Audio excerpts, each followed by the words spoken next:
Music is a really powerful tool. We use this for Freljord to capture the identity, the compelling history, and some kind of the feel of the whole territory, this icy tundra and this icy place where growing up and living is a really, really difficult thing.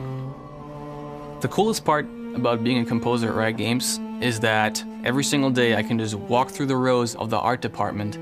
There's so much inspiration for everything. It instantly gives you this desire to create something that picks this up and is as unique and as compelling as these visuals.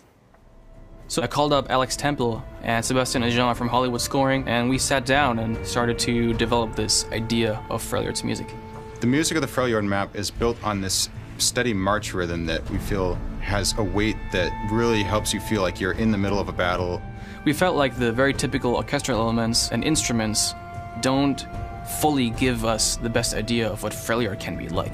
Imagine that usually you have axes and swords and shields in your hands, and in your free time between slaughtering everyone, you found this tree and you play on it. We tried to think a little more outside the box and come up with our own ideas for what the instruments from that place should sound like.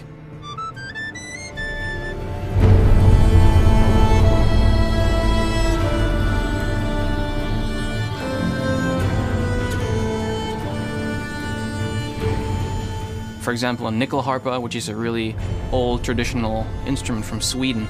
It's a bowed string instrument, but it's keyed, so it has this very, very unique tone to itself that actually sounds a little icy when you listen to it on its own. I think this instrument talks to your soul, and when it hits certain notes, you actually feel it inside.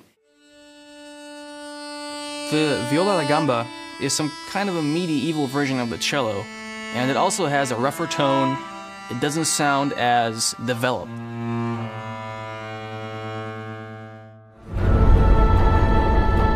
The Freljord tribes are led by the three sisters, Ash, Sejuani, and Lysandra, and having female vocals made a lot of sense to us. So we had an Irish singer here. We went for a non-classical type of voice, the type of voice that is better suited to convey the rugged and raw characteristics of Freljord. We also brought on Lisa Thorne, who was a graphic designer at Riot Games and who sang the Diana piece. And she was kind enough to lend us her voice here again. The moment when we were done and we threw all these different instruments and sounds together, it just clicks. You're just standing there and you're just like, oh my God.